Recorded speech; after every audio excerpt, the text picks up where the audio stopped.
اپنے ایمان کو خراب نہ کریں، بلکہ اگر ایمان کو برقرار رکھنا ہے تو اس بات پر ایمان لانا لازم ہوگا کہ سر اقدس کے مبارک بالوں سے لے کر پاؤں کے مبارک ناخنوں تک پورا کا پورا وجود مصطفیٰ ہی بے مثال ہے۔ غور فرمائیں کہ جب اللہ دیگر انبیاء کا قرآن میں تذکرہ کرتا ہے تو اللہ ان کو ناموں سے پکارتا ہے، یا نوح، یا موسیٰ، یا ہارون، یا عیسیٰ، لیکن جب بات آپ کے اور میرے آقا مولا کی آتی ہے تو کبھی اللہ والضحیٰ کہہ کے چہرے کی تعریف کرتا ہے، کبھی اللہ واللیل کہہ کر زلف کی تعریف کرتا ہے، کبھی اللہ والضحیٰ، کبھی اللہ ورفعنا لک ذکر کہہ کے حضور کا ذکر بلند کرتا ہے۔ معزز سامعین، حضرت عبداللہ ابن مبارک رضی اللہ تعالیٰ عنہ، ان کا قول آج بھی کتابوں کے اوراق کی زینت بنا ہوا ہے، جنہوں نے یہ فرمایا تھا کہ قرآن کی کوئی بھی آیت پڑھنا تیرا کام ہے،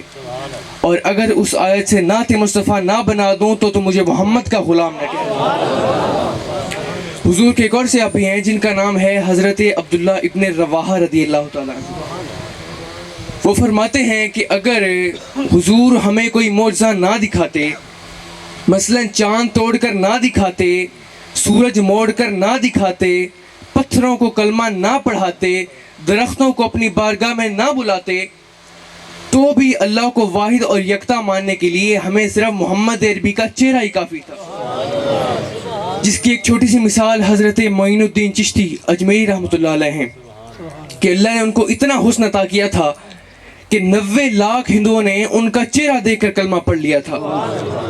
خدا آباد رکھے سلسلہ یہ تیری نسبت کا،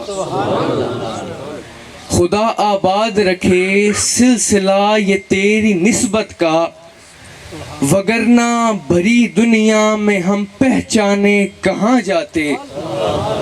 خدا آباد رکھے سلسلہ یہ تیری نسبت کا، وگرنہ بھری دنیا میں ہم پہچانے کہاں جاتے۔ اور نصیر اچھا ہوا کہ در مل گیا ان کا ہمیں، ورنہ کہاں رکتے کہاں تھمتے، خدا جانے کہاں جاتے۔ معزز سامعین، غزوہ ہو رہا ہے، ایک طرف کافروں کا لشکر ہے اور دوسری طرف ایمان والوں کا لشکر ہے، اور ایمان والوں کا لشکر کے سپہ سالار خود خاتم النبیین ہیں۔ تو جب ایک کافر نوجوان کی نظر والضحیٰ کے چہرے پر پڑی تو حیران رہ گیا، اونٹ پر سوار تھا، حضور کے پاس آتا ہے اور کیا کہتا ہے کہ یا محمد، اگر میں ابھی آپ کا کلمہ پڑھ لوں تو آپ مجھے دیں گے کیا؟ تو حضور فرمانے لگے کہ میں تمہیں جنت کی ضمانت دے دوں گا۔ اس شخص نے فوراً کلمہ پڑھا اور مسلمان ہو گیا، اور اب کیا کہتا ہے کہ حضور، میں نے ساری عمر خدا کو خوش کرنے کا ایک کام نہیں کیا، خدا کو ایک سجدہ نہیں کیا، مجھے آپ کی بارگاہ کے آداب کا نہیں پتا، مگر اجازت ہو تو آپ کی قدم بوسی کرنا چاہتا ہوں۔ حضور نے فرمایا اجازت ہے۔ تو وہ جلدی جلدی سے اونٹ سے اترنے لگتا ہے تو اس کا پاؤں رکاب میں پھنستا ہے اور سر زمین سے جا لگتا ہے، اور چونکہ زمین پتھریلی تھی لہٰذا سر میں شدید چوٹ آتی ہے اور اللہ کے حاضر ہو جاتا ہے، شہید ہو جاتا ہے۔ غور فرمائیں کہ یہ وہ شخص ہے جس نے ساری عمر نماز ایک نہیں پڑھی، روزہ ایک نہیں رکھا، حج ایک ادا نہیں کیا، اور اس شخص کی عظمت کا مقابلہ ہمارے کتب، غوث، کلندر، حتیٰ کہ حضور غوث پاک جنہوں نے 40 سال تک عشاء کی نماز کے وضو کے ساتھ فجر کی نماز پڑھی، وہ بھی اس شخص کی عظمت کا مقابلہ نہیں کر سکتے۔ تو حضور نے فرمایا کہ صحابہ،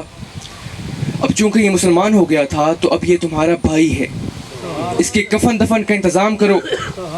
اس کا جنازہ پڑھایا گیا تو حضور اس کے جنازہ میں مسکرا رہے تھے اور آپ کے دندان مبارک موتیوں کی مانند چمک رہے تھے۔ تو جب صحابہ نے جنازہ کے بعد حضور سے اس کی وجہ دریافت کی کہ حضور، آپ اس شخص کے جنازہ میں مسکرا رہے تھے تو اس کی کیا وجہ ہے؟ تو حضور اب کیا فرماتے ہیں کہ صحابہ، میں اس کے جنازہ میں اس لیے مسکرا رہا تھا کہ اس نے محنت کم کی ہے اور اجرت زیادہ لے گیا ہے، اور اگر کسی شخص نے دنیا میں کسی جنتی کا چہرہ دیکھنا ہو تو وہ میرے صحابی کا چہرہ دیکھ لے۔ قبر میں لہرائیں گے تا حشر چشمے نور کے، قبر میں لہرائیں گے تا حشر چشمے نور کے، جلوہ فرما ہوگی جب طلعت رسول اللہ کی، قبر میں لہرائیں گے تا حشر چشمے نور کے، جلوہ فرما ہوگی جب طلعت رسول اللہ کی، ہم رسول اللہ کے جنت رسول اللہ کی۔ وآخر دعوانا ان الحمدللہ رب العالمین۔ نعرہ تکبیر۔